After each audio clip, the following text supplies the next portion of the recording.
my friend. I'd like to talk about relaxing. The point of music, for me at least, is to deconstruct the world around me and view it through the eyes of some sort of frequency or feeling or observation as a sage or a poet would. Having said that, I believe there's a significance in every situation, whether it's positive, negative, good, bad, right, wrong, evil, pure. It's just the yin and yang. I was born into the Western world. That is the only conception I have of my own understanding of my brain and the world around me, the people that interact, and how I view that through the eyes of whatever my deity might or might not be, and then how I view science. Those together make me who I am, plus critical thinking skills and rationale. Having said that, I'm an idiot. I'm just like every other person. I do very, very stupid things all the time. I'm inconsiderate. I'm incompassionate. Sometimes inhumane to bugs or insects or something. But long story short, it's the human experience. And one of the things that I found that helps me calm my mind is understanding not only just the Western mechanical side of things, but then the Eastern organic side of it. If you are also on a life journey, I hope that you one day stumble upon writings and teachings that are other than what you've been taught.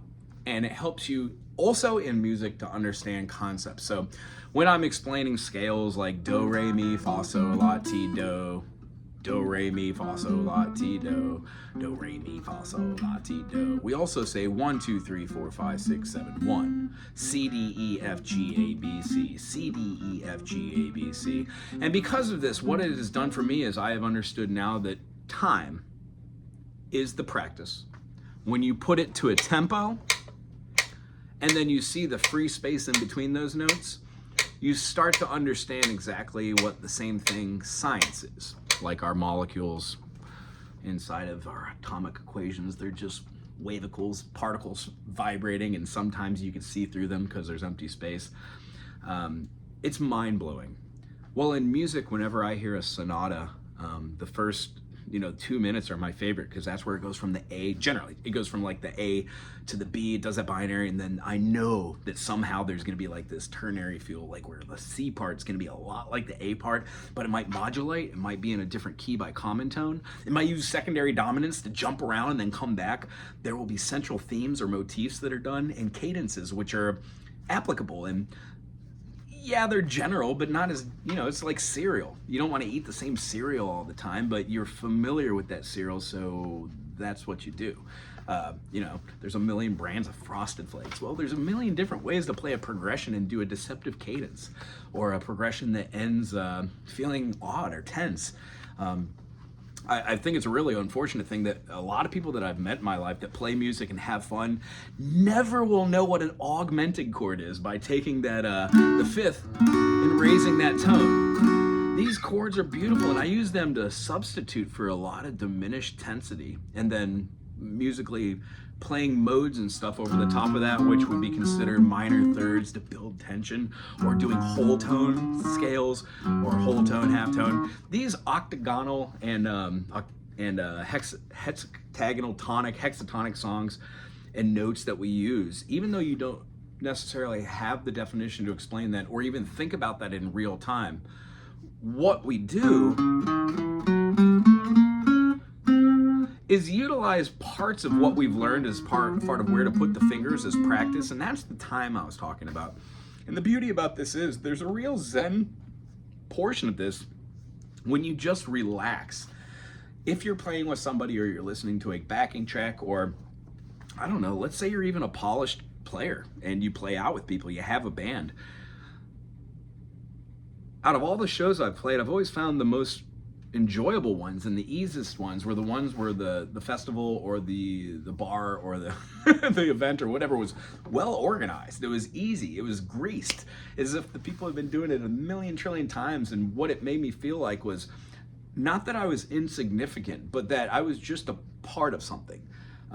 Getting rid of that ego or attachment to like the music you do or the band you're in or the project you're doing or the events you run has been a real cool thing, to like disassociate yourself from the actual scene, by being in bands, being on stage, and then working jobs like doing lighting and rigging and sound, setting up events, being there 2.5 hours earlier to set up everything, and then you're there 3.5 hours afterwards, or generally slower, but everybody likes to go slow and party.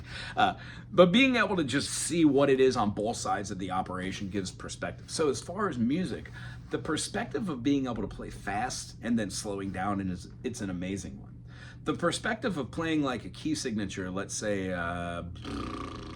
A major, B minor, C sharp minor, D major, E major, F sharp minor. The crux is here. I could play an A7, and that would go back to D. So why not have the same thing with our A? And E sounds like a secondary dominant that goes right back to A, and it is A, B, C sharp, D, E. Every chord that's a major at the fifth can be turned into a dominant, na, na, na, and it feels like the lending or leading tone. You're combining triads, one of which is a diminished, and the other one has two of the same shared notes. Just that one makes an extended chord. If you don't have that knowledge, but you're still playing an E7 and you think A7 sounds great, that's it. It doesn't need to go any further.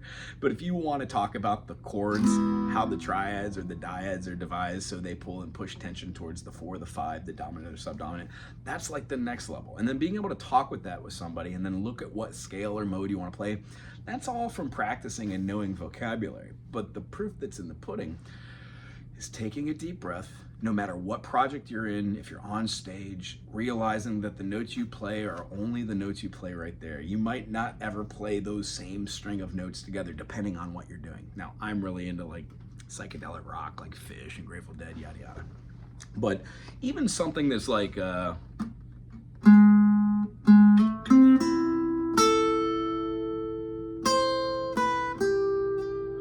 then remembering and be able to put that central theme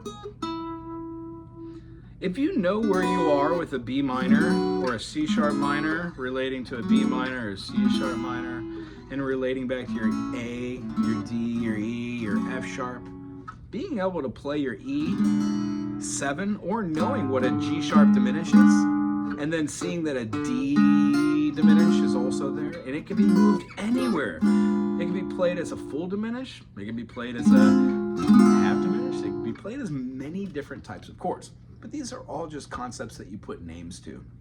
The feeling is getting your fingers not to be jumbled on themselves.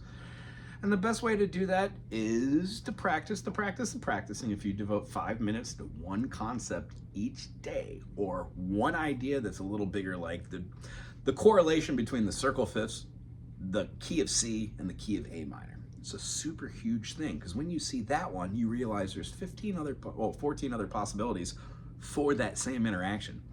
You don't do it all at once, but over a course of like 6 months to a year, 5 years later, I'm 35 years strong doing this, ish, give or take. And there's still so much to be learned and so many things to experience. And I'm not trying to rush that. I'm trying to relax and ease into those. So when I'm ready for them, they will make themselves known to me. So just the Wu wave, kind of relax, let yourself go inside your groove. The best way, if this makes no sense to you, maybe try and play like an A minor, just as like an 11 chord. You could play it as with your minor as a 7 chord, 9 chords. You could move them 6s if you want. Have fun with a groove that's simple.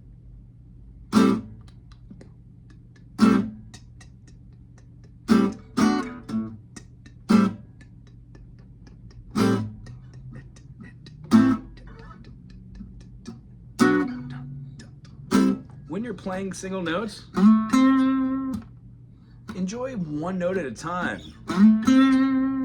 Repeat like phrases. Alter it just ever so slightly.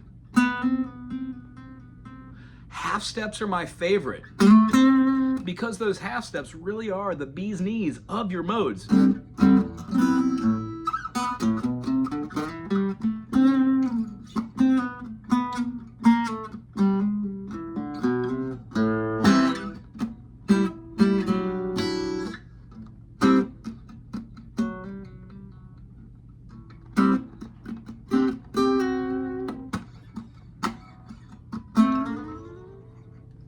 when experiencing your fretboard, there's not really one wrong and or right way to do things.